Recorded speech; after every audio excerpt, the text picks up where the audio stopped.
Hello, this is Stuart Bray and I'm at the Brick and Yard workshop, and we are working on some alcohol activated makeup tips and advice for you, for those of you who perhaps are not familiar with alcohol activated makeups. These include things like Skin Illustrator, Real Colour, that kind of thing. We're using the European Body Arts palettes, and alcohol colours, they're a main staple in professional makeup nowadays, but I see a lot of people who are starting out making the same kinds of mistakes. We thought it would be a worthwhile video to kind of show how to use these correctly and just point out a few things and get you out of a fix. Sometimes there's some troubleshooting stuff at the end. So basically, what is alcohol activated makeup? You've got to think of them as kind of like washy watercolor paints, but instead of using water, we're going to use alcohol. We use 99% alcohol to kind of blend the colors in. They're very useful, and they're kind of the best used for tweaking existing colors and breaking up and modifying colors to make them look more realistic.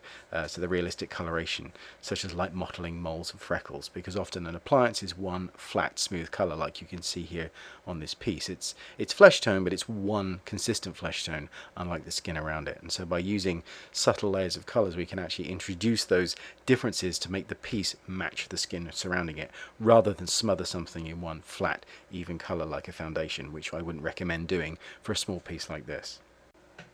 It's worth noting that because we're using alcohol-based colors with alcohol, you've got to be careful about the cap plastic your pieces may use. If you're using a standard Baldies, which is like an acetone cap plastic, it's fine because the alcohol won't affect it. But the trouble is, if you're using an alcohol-based cap plastic like Super Baldies, then you may find that instead what can happen is it actually eats into and dissolves the surface of the cap plastic. And there are some techniques which we're going to cover about how to use this. So the alcohol we're using is 99% isopropyl alcohol, and you want to pour that into a cup. You can find this in some places like pharmacies, but it's kind of tricky to find. You may have to go to a specialist supplier's. Brick in the Yard naturally stocks it, but you know, try and find it from chemical suppliers or from a makeup stockist, because it's not that easy to find. But 99% alcohol is the one we're using.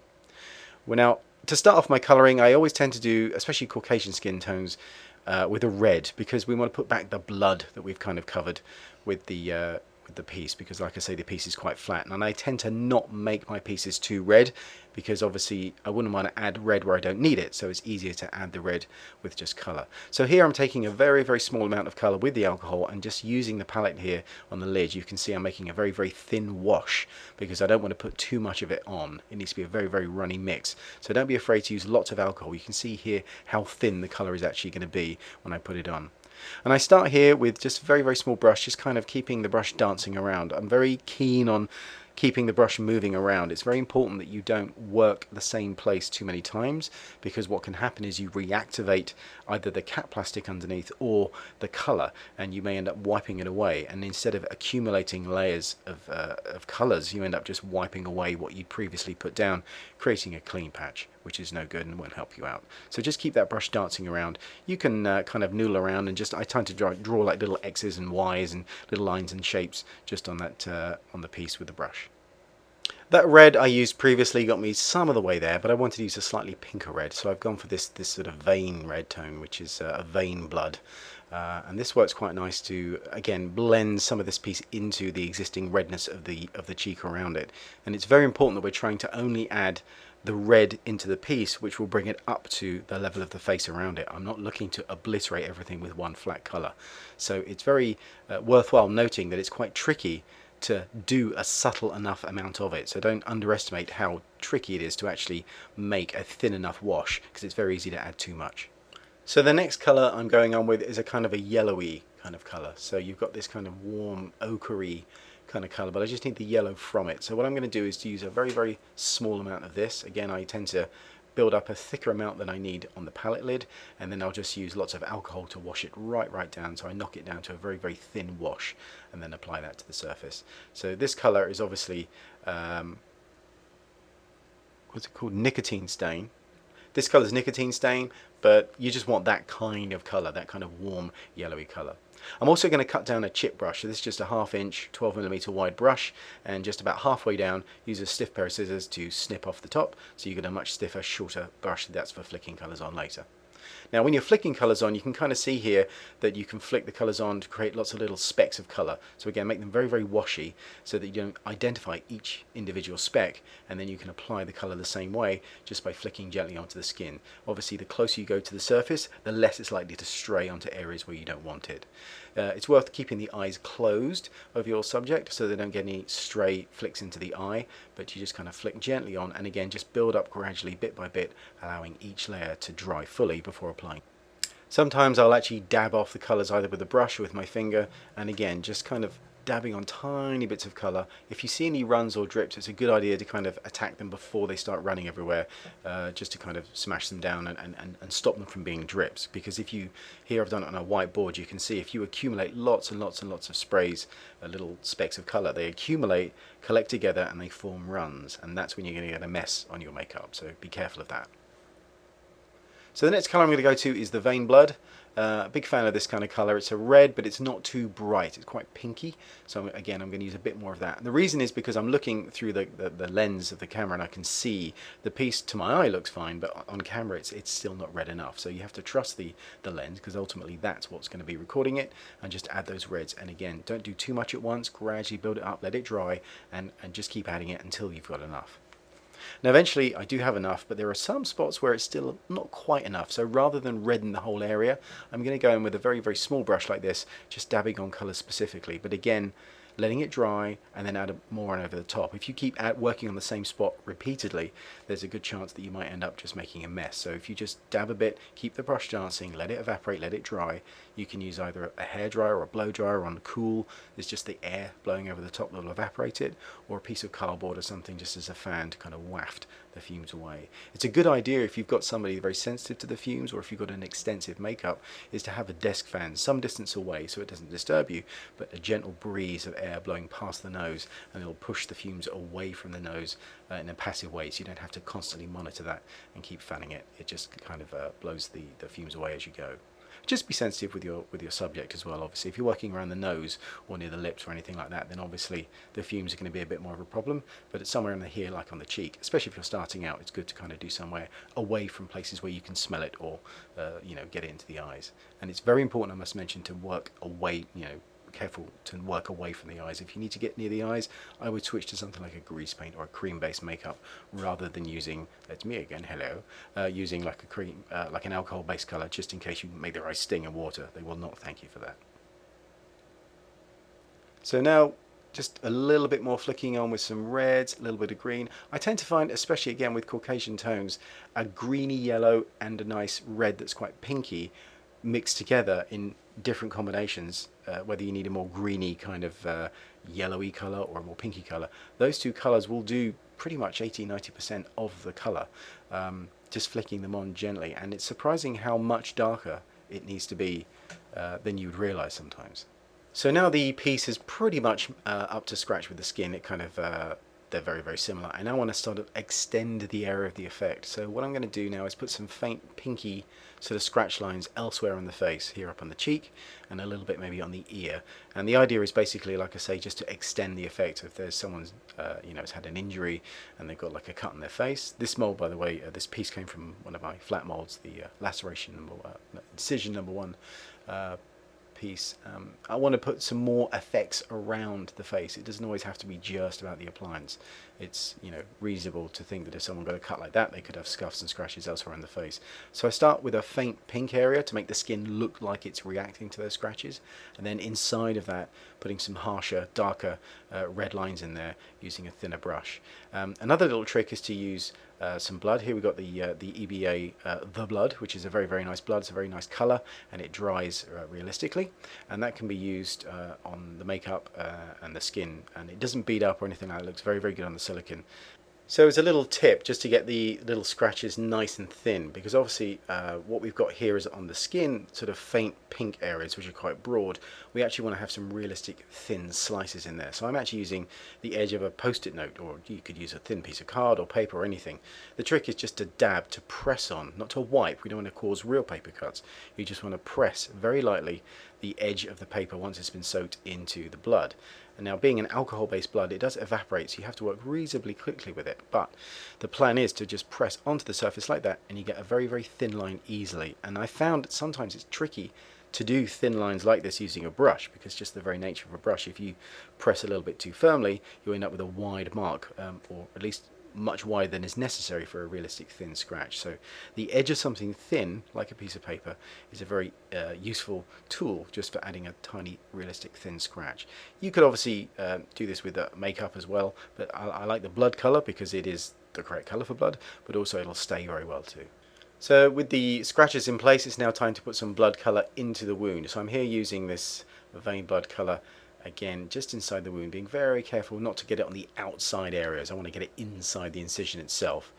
And then one little trick I like to do with blood is to put lots of drying blood on the outside. So I use a very washy mix of that blood colour and let it run naturally so that it looks like a realistic run of liquid, because it is a realistic run of liquid. There's no point in trying to paint and fabricate and recreate the illusion of drips, because it always looks very artificial, whereas if you let the fluid run naturally, it will collect and streak as a real fluid would. So I like to do that first. Let that dry, because any wound that's been bleeding for some time will have fresh blood, but it'll also have the older stuff that has dried. So let's let that sit there and just evaporate off, and once that's dry, we can then go on with some of the actual blood as well. So the blood again is this EBA, the European Body Arts blood that came in the vial, and I'm just using a little bit of that with some alcohol in it just to thin it slightly, because it's an alcohol-based blood, so it will thin with the alcohol just like the alcohol colours do. And then we can kind of drop that in there, and again I'm going to smear it down into the wound and let it run a little bit down the sides of where these dried streaks have been. So it's not going to be exactly in the same place, but you'll get the odd streak of dried stuff showing through the fresh stuff. And the idea with this kind of wound is to leave the skin areas not too messy, because it's nice to see the incised edge of the skin. It's kind of that which makes it look kind of creepy and unpleasant. So here I'm dabbing away some of the excess, partly to make it look messy so it doesn't look too contrived, but also because it reveals the edge of the wound itself. Because like I say, when you actually see the fact the skin's been cut, it looks much more horrific than if it's just a mass of blood, in which case you needn't have bothered putting an appliance on. And as with a lot of this appliance stuff, the more stuff you put on, the more fake it can look. So less is more sometimes with this. We do have a bit of shine, so I'm going to use some of this anti-shine here. We've got some of the Brick in the Yard Special Effects Makeup matting agent, which is a matting gel, and just a little bit of that squeezed out here. I'm going to put some onto my knuckle. You can see it's a very clear fluid, and you just dab a little of that on, and that will matte down the piece quite nicely, taking off that shine, which is basically from the inside of the mold. The surface of the mold was sprayed with a release agent, so it has a kind of shiny surface, and that's been taken up by the cap plastic that was sprayed on the inside. So it's only really a byproduct of the way it was made. So to get rid of that, we could powder it perhaps, and powdering will work with some things, but often appliances are shiny not because they're greasy, but because of the surface of the mold from which they came. So powder wouldn't necessarily stick to it, and also it can sometimes make it look a bit chalky. So it's a good idea to use an anti-shine or a matting gel like this to kind of get rid of the shine. And we're not after a completely perfectly matte skin finish, because the real skin has a slight sheen to it. So we're going to try and match that by putting a little. So having showed you how to apply the colours onto the piece to blend it into the skin, I want to show you what happens when you do it wrong and how to fix that. So if you work an area too much, if you keep working on the same spot with colour, you'll see what happens is it basically dissolves away the previous layers of colour, and you end up revealing the pale appliance underneath. So this is a problem, because once that dries, obviously you've got a hard edge where the piece finishes and where the colour stops. So you need to replace that, put that back in. So the easiest way to do that is to basically just make sure that it's completely dry, and then I would get some of the colour that you used before. It's the same colours, you just need to very carefully apply them back in. So here I'm flicking them on gently, and as you can see, if I put it on too heavily, it just collects and runs and does those runs that I was saying before. You can see how it kind of runs. If you get runs like that, it's a good idea to dab them off rather than smear them, because if you wipe them, if you create a wiping action, you're actually going to take away even more makeup like that. If I'm deliberately doing this to show you, worst case scenario, you can see what's come off on the tissue there. So it's a good idea to just dab rather than wipe. So when you're trying to repair that, flick the colours on gently and let them dry. You can see here the shiny specks of alcohol color. It's mostly alcohol what's on here. It's very, very small amounts of pigment. So just trust that if you keep applying them carefully, they will accumulate and build up, and just gradually build them up like that. So for the other side, I want to do just some little Bruzzi stuff using this straight on the skin. You can use this kind of alcohol makeup on skin and on pieces. So I'm mixing up a kind of a bruise tone using the blue and the vein red. Basically put some kind of splodge of colour on here like this, and I'm going to let that dry completely. I just want to make a horrible sort of drip and run of it so you can see how stark this looks. And the reason this doesn't work obviously is because it's got a very hard edge and it's very noticeable where the piece stops. Here I'm just using a piece of foam core just to dry it. It's quite nice sometimes to use something like this as a fan to dry it out, because it's not as abrasive as and annoying as a constant hairdryer blast in the face, which can be quite fierce. But you can see here how this just doesn't help. It's got a very hard edge to it, and sometimes this can happen if you're doing a makeup over a large area with alcohol colours. What happens is you end up with a big splodge of alcohol that evaporates, because alcohol does evaporate quickly, and you end up not getting all the way around, and you end up with these hard edges. So if you do find this on any part of your makeup, what you can do is just go in with a little bit of clean alcohol and just reactivate that edge. So put it on, give it a second, let it reactivate, and then you can tease the edges out here. Like you can see, I'm just blending them into the skin, and you add more alcohol to the edges and just feather those out. Don't try and do too much at once. This stuff is like watercolor in that it'll endlessly reactivate. No matter how many times you want to do it, you can just add a bit more fresh alcohol. It'll come back to life, and you can just move it around gently. So don't panic. Just gently reactivate it, move it around, and just taper it off so it blends into the surrounding skin, because that way you get the real skin color showing through, and there isn't an obvious transition between where the makeup is and where the piece is. And I think this is one of the very good things about alcohol-based makeups, is that they do allow you a very natural looking pigmentation. It looks like the colour is in the skin if it's not too heavy. If you apply too much or it's too opaque, you end up with a very sort of masky kind of look, which is not what this kind of makeup is for. There are better makeups for those kinds of things. Alcohol-based colours are much better at tweaking existing colours and just nudging them 10 or 20% either way to make a difference, rather than going too heavy with it, rather than too theatrical. So here you can see it's almost sort of blended out and disappeared, but it's just a case of patiently just moving it around. And what I want to do is create just a kind of like a slightly over the top vein kind of effect that you might get with bruising and kind of zombie skin kind of colours, and it's quite a nice easy thing to do over a large area.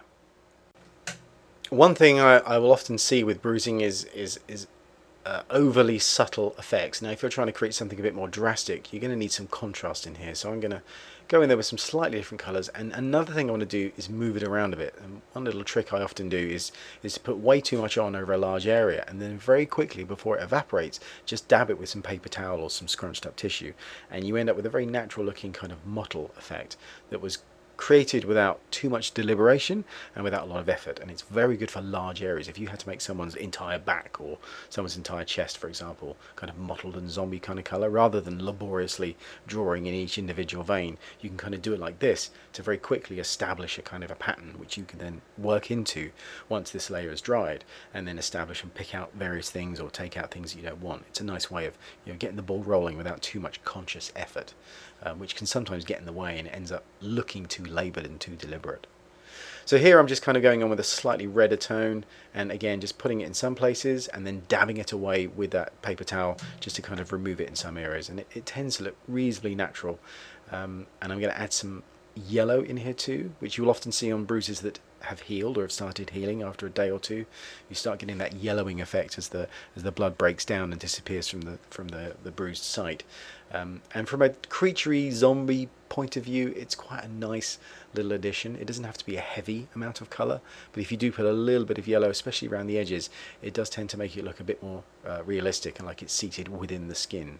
And that is the power of this kind of translucent paint job, is that it's using the existing skin colour underneath and just enhancing it slightly. It's not obliterating it and smothering it. So you're working with the skin rather than struggling to try and cover it up. Which is one of the reasons why it's very important when you're making silicone appliances to try and get the silicone base tone of the colour as close as you can to the person's skin, so you're not trying to cover and recover from you know, a bad choice early on. So now I'm going in with a slightly darker, bluer kind of vein tone, and I'm just kind of mottling in sort of linear patterns, again quite jittery, in order to create a natural looking kind of wobbly line. If you do things too straight or too even or too symmetrical, it'll look contrived. So by dabbing it in, kind of following these little lines that I made, without a lot of deliberation, I end up with a reasonably natural looking sort of pattern without too much effort. It's just a case of not applying too much pressure and not worrying too much. You want to be a bit Bob Ross about it. If you start making mistakes and stuff, just kind of turn them into trees. Don't worry about it. Just kind of smash it out. Go in there with a Q-tip or a cotton bud or cotton swab and just take out a little bit with a bit of alcohol if there's a particular spot that you don't like. It doesn't mean the whole thing's ruined. It's just, like I say, very easy to reactivate and endlessly move around. And here I'm doing the same thing. There were some edges which I thought were a little too heavy, so I'm just going in with some clean alcohol and just kind of noodling around, pushing it and dragging it out and just trying to break down those obvious hard edges where the alcohol dried.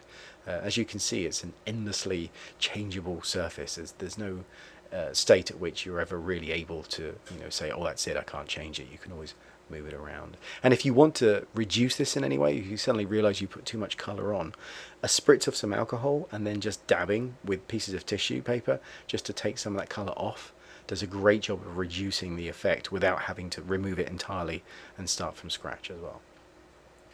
So here I'm just going in with some very, very thin lines, and again, I'm not trying to make it too bland, so I'm wary of too little contrast. I'll see creature makeups that kind of wash out. There's no real definite contrast to them, and that's a little bit nerve-wracking at first, but once you start putting some color on, you tend to find you can be a bit bolder in some places, and then you can start pulling around with some darker colors. But again, if you find it's too much, just go in with some alcohol like this, reactivate it, and then just dab it away. Don't wipe, because again that'll create a streak, like a line, which looks quite deliberate, but by just kind of dabbing you end up sort of with a much more natural looking finish. And if you do find there are areas you're not too keen on, just clean them up with a bit of alcohol. So here I'm going in again with a little bit more yellow, just kind of punch it up and basically just have a bit of fun and play with it. It's a good idea to do this on cardboard or paper as well, just to kind of get your eye in if you want to before you get to some skin. Thank you for watching. This has been Stuart Bray. We're at the Brick in the Yard workshop, and everything we've been using in this video is for sale here at Brick in the Yard, so check out their website. All the information and links for the stuff we've used is underneath this video, so do click on the Show More tab and you'll see a list of all things down there that we've used.